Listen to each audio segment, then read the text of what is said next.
If you were to go out on a halibut charter, this is kind of what a typical charter limit looks like. You'll have one over 32 and one under 32, or it's 28. I guess it's one over 28 and one under 28, or one any size and one under 28.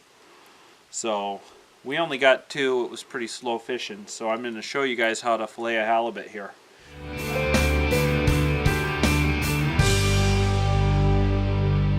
Now a halibut you get 4 fillets out of, and you fillet it up the lateral line, and then there's a rib bone line right through here. And so this rib bone line's like right in here, and you can kind of feel it. So if you want boneless fillets, you just cut on the other side of that rib bone line. And I'll show you here.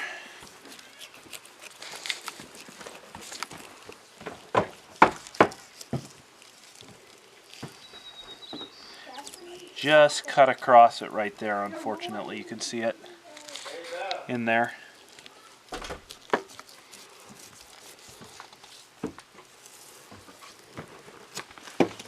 So you take and cut along the lateral line. Then you move your knife underneath against the backbone. You see here. Almost have a boneless fillet. I'll have to trim that up when I do the rest of the fillet. And this you just work it back against the backbone.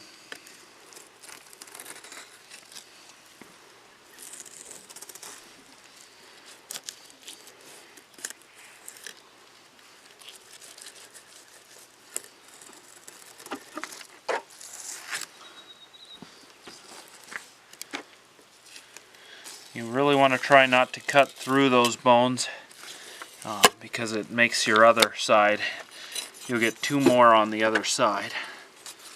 So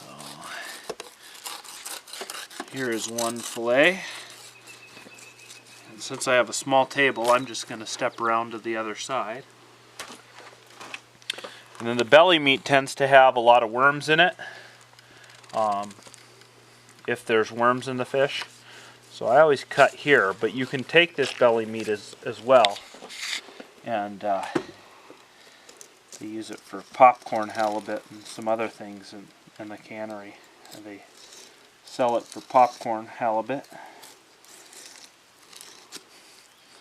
So you just continue on and finish it out on the other side. But that meat doesn't have any bones on the other side of it, where the belly is, and that is where it's just a different consistency of meat. There's one side. And a lot of people, and I like to do this too, is I'll take the cheeks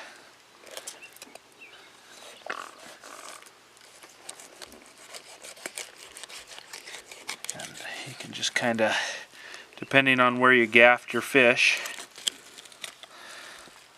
sometimes it's tough to get the whole cheek because it'll be split open or bruised from hitting them, and that skin will just pull right off of the cheek.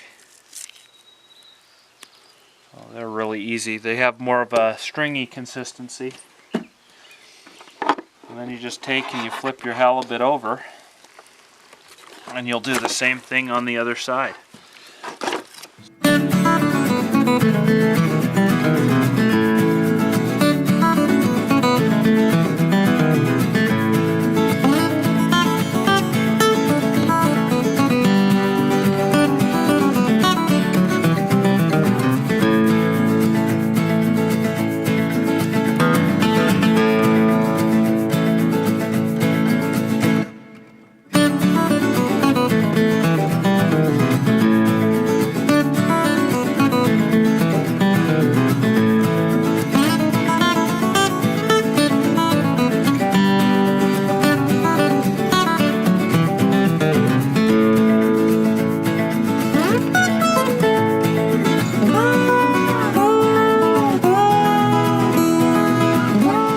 So the other thing I like to do is I like to skin my fillets.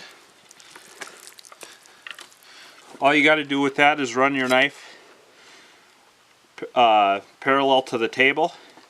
Kind of get the end of the fillet. You can see you trap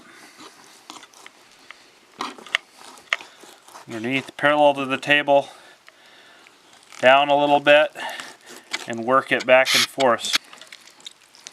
We'll get a little slime and blood there, but I can get a hold of this. Just can't get a hold of it. One trick you can do is you can take and puncture a hole, and then you really can get a hold of it. So now I can get a hold of it. The knife is just too dull.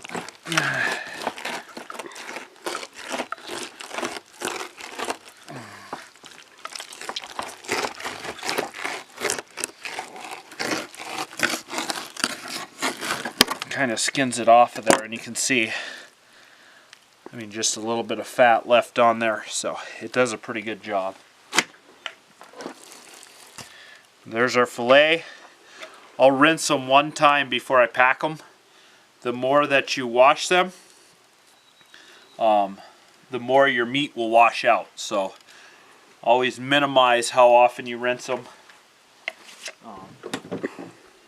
Try and keep your fish as clean as you can, and you'll end up with a really good fresh product. The halibut have a really good % meat yield, so they have a lot of meat for their body weight, and so you can get almost 50% of the weight in fillets off of a halibut. So it's really a really great fish.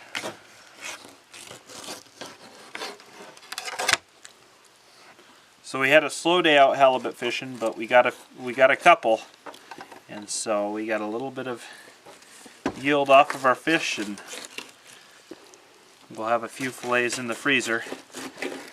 And if you manage to get some halibut on your own off of like a beach casting setup like we're going to try,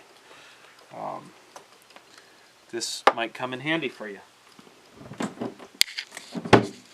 us a like, leave us a comment, and if you haven't already, please subscribe.